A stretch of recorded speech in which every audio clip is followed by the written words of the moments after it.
kukuha po ako ng isang volunteer na kukunan po natin ng blood sample. Sino po ang hindi pa nakakainom ng Alive ever since? Yung Alive, yung hindi pa nakakainom. Okay? Ang dami. Ang dami pa, no? Sino naman doon sa mga nagtaas ng kamay, yung naka 1 hour ago nang kumain ng lunch? Anong oras kayo kumain? Yung medyo matagal akong kaninang kumain. Kasi po, pakakainin ko kayo. Ayan, pakakainin ko kayo. Kaya lang isa lang. Isa lang mo yung pakakainin natin. Libre po yon, walang bayad.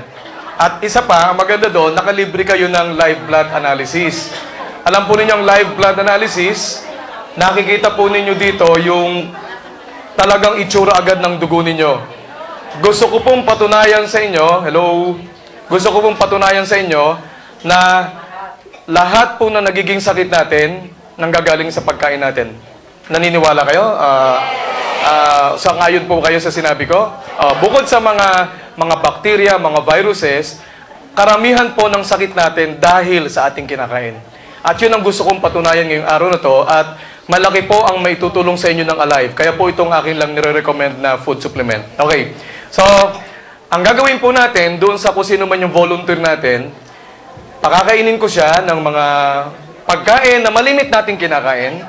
And then, after 1 hour, kukunan ko po siya ng blood sample. Okay? Pakikita ko sa inyo ano itsura ng dugo niya after 1 hour. Tapos po, ipagpapatuloy ko yung aking lecture hanggang sa matapos. At the end of my lecture, bago pala maipakita ko pa yung blood sample, bibigyan ko po siya ng Alive. Painumin po natin ng Alive. At the end of my lecture, tingnan natin yung kanya uling blood sample na makatapos ng uminom ng Alive. And let's see what's the difference. Tingnan natin. Interesting? Diba? Okay. So, sino po ang gusto kong maging volunteer, yung hindi pa ho nakakainom ng Alive at nakakain na mga 1 or 2 hours ago? Sino pipili? Sino? Kaya na lang. Bibigyan po natin na ito yung mga ipapakain po natin na malimit natin kinakain. Bagong bili po ito, sponsored by Sir Arnel Limpin. Siya po ang bumili nito. Ayan. Bibigyan po natin ng pampasira ng bato. Okay. Bibigyan po natin ng pampataas ng kolesterol. Ayan. Ayan. At saka, French fries. Bibigyan natin ng French fries. Sino mahilig sa French fries? Taas ang kamay. Ayan. Ako, ang dami ko na magiging pasyente.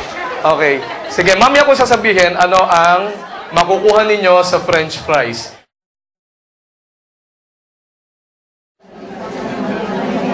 Handa ko lang.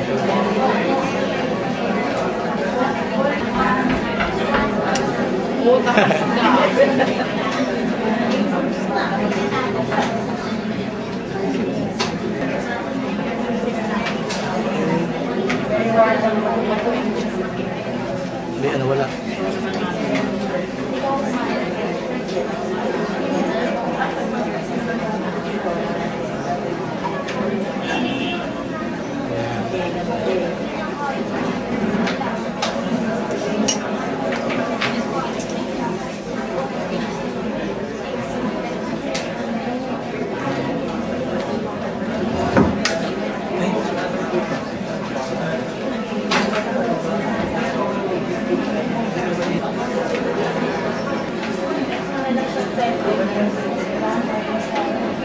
Nakita niyo yung mga red blood cells, dikit-dikit siya. Dikit-dikit. Ayun. So, wala kayong makitang hiwalay na red. Ito po, hindi. Ano po yan? Doon lang po yan sa lente nung microscope. Tingnan, pagka ginalaw ko, hindi sasama. So, yun po, dumi lang po doon sa lente. Oh, yun, doon pa rin siya. So, yan po yung tinatawag nating Rouleau formation na the red blood cells tend to be sticky. Masyadong madidikit sila. Kasi acid na acid. So, ang pinakain natin ay soft drinks, French fries, at saka hamburger. Ayan. Pag kumain kayo, ganito. Gusto nyo magkaganto ang dugo nyo, kain kayo lagi ganito. Araw-araw, miyat-maya. Kumain kayo ng kumain. Para wala na hong dumaloy na dugo sa inyong, ayan. Okay? Ayan. Wala kayong makikita. Lahat, Di ba? Bigyan ng alive si ma'am. Sino may alive? Alive. Okay. Yun, yun na si ma'am. Dami yung tubig. Yan ha. Toso tayo na.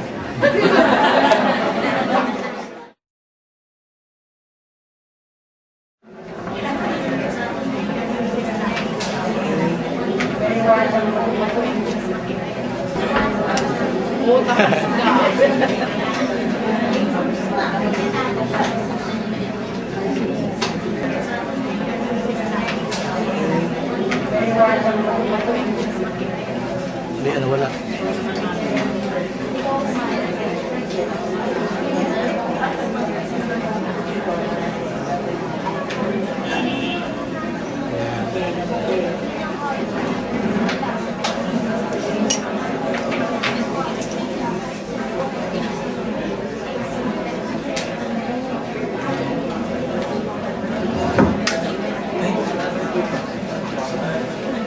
Ayan.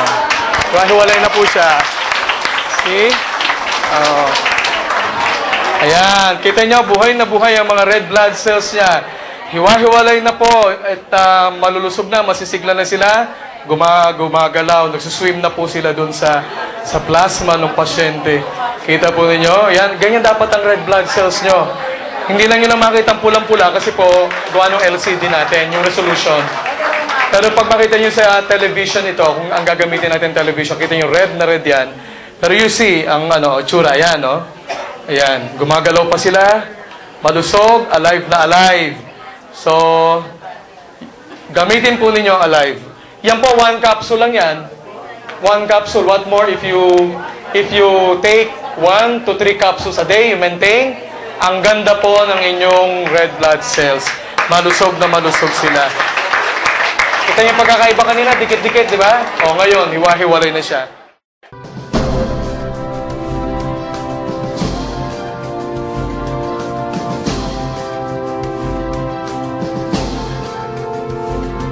AIM Global, keeping dreams alive.